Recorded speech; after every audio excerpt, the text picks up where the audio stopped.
The Lord be with you. A reading from the Holy Gospel according to Luke. Lord, be on my mind, be on my lips, and in my heart. Jesus said to his disciples, a rich man had a steward who was reported to him for squandering his property. He summoned him and said, "What is this I hear about you? Prepare a full account of your stewardship, because you can no longer be my steward." The steward said to himself, "What shall I do, now that my master is taking the position of steward away from me? I am not strong enough to dig, and I am ashamed to beg.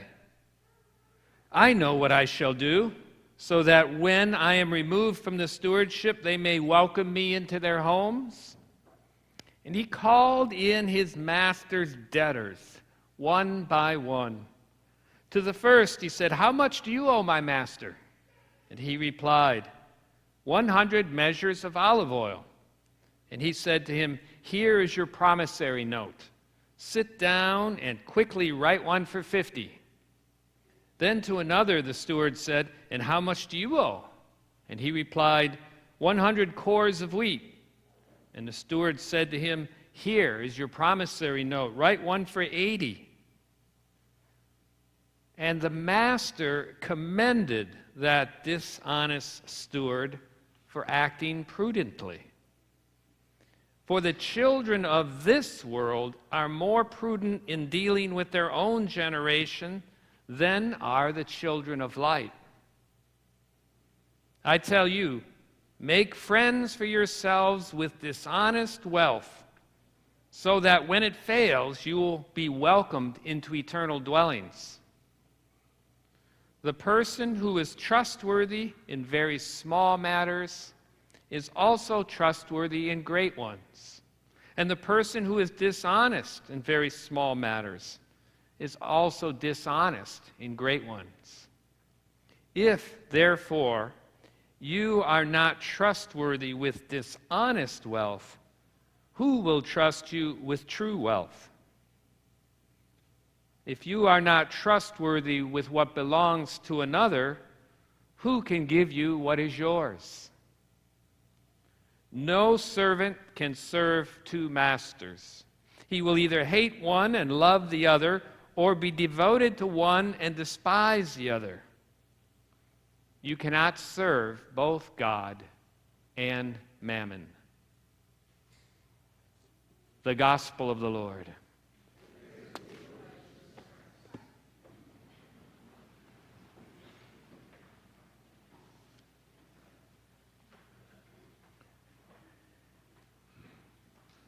Today's readings remind me of a story I heard this week. There was a business convention in a faraway town, and the local corporations all were going to go to this business, and they're taking the train. And so how many people are familiar with trains? And the conductors come by and punch your ticket? Okay.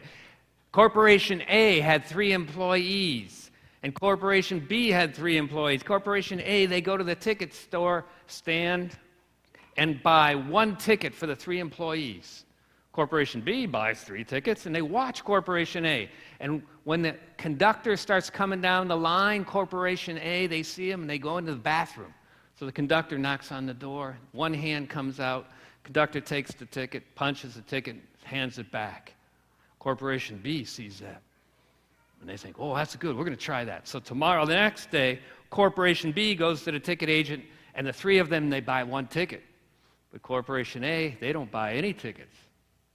Corporation B looks down the aisle, sees the conductor coming, and then they go into the bathroom, and they hear a knock on the door. One hand sticks out the ticket, and they never get the ticket back. Corporation B took the ticket and went in the other bathroom, waiting for the conductor. Were you able to follow that? Sometimes we get the wrong idea that in the business world, anything goes. Anything that makes the corporation successful. We have to keep up with the competition. Whatever they're doing, we have to do also. We got to increase the bottom line, even if it's not quite right, because that's just the business world. Matter of fact, we even admire people and corporations that make it big, even and tend to overlook even if they did it in ways that are less than admirable. Jesus is pointing to this in this parable today. And the lessons that Jesus is trying to tell us, and that the first reading from the prophet Amos is a very simple message, that God notices. And God is not simply a God of our private life, that we're nice to people, we go to church, but then when we enter the corporate world or our regular life, we leave God at the door, we leave our values at the door. This first reading, especially from the prophet Amos, God is speaking and observing his people and saying, you guys in the business place are cheating, and it matters to me.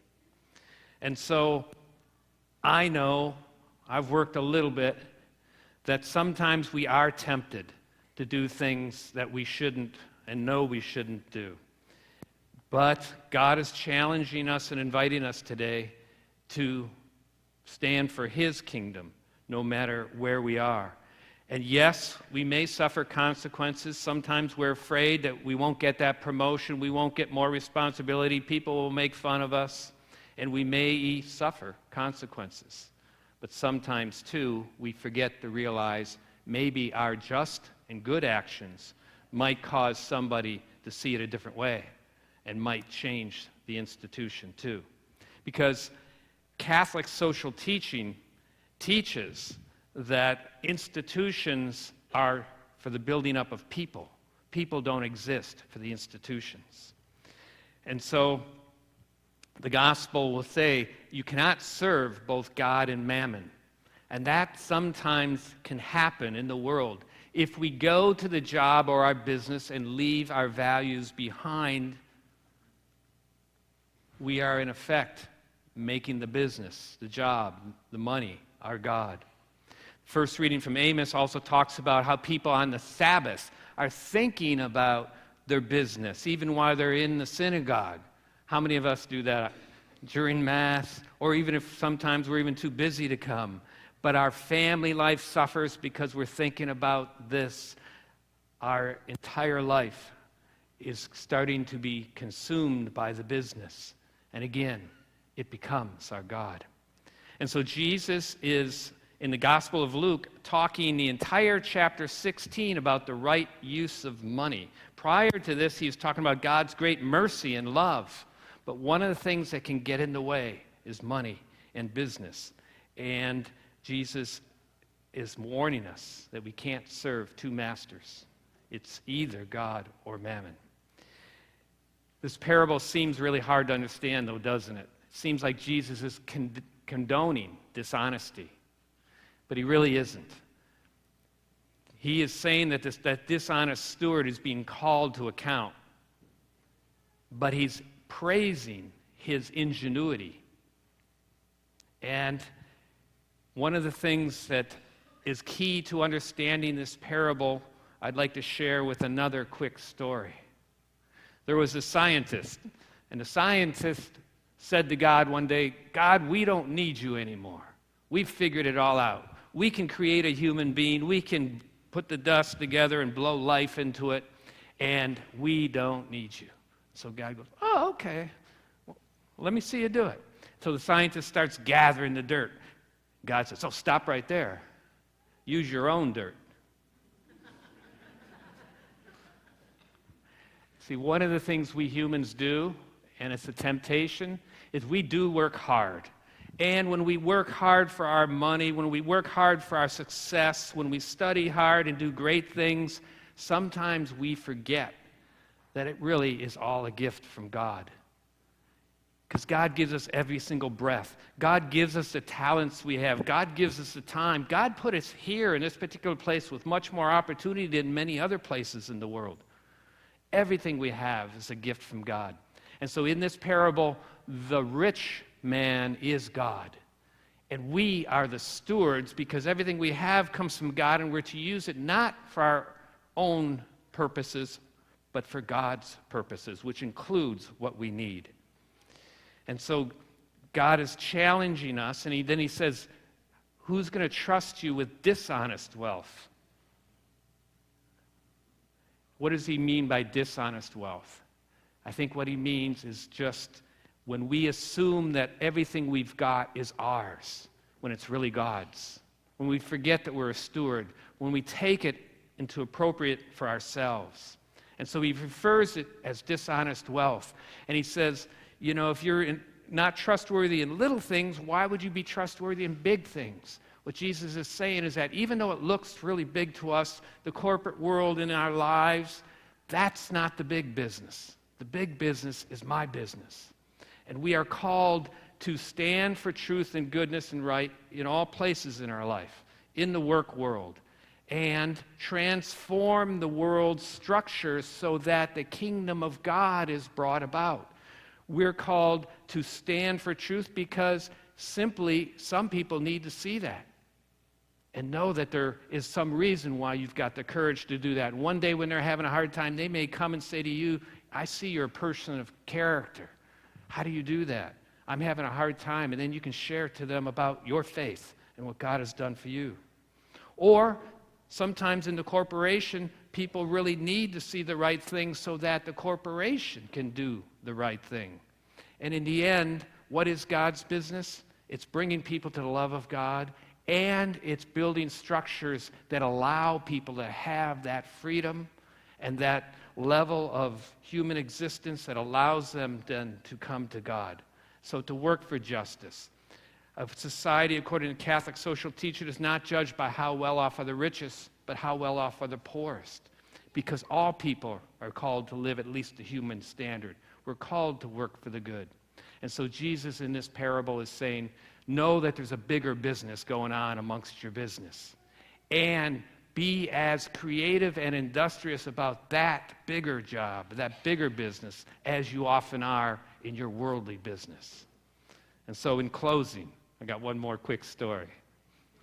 But 20 years ago, at my first parish, I went to World Youth Day in Toronto with a youth group. It was a wonderful time. We learned and had tremendous spiritual experiences. But before I went, the pastor gave me $200 in Canadian money. Now, I want you to know I'm cheap. So I carried around this $200 of Canadian money, and I failed to really buy the kids rosaries or prayer books or pictures, things that would really help them remember the occasion.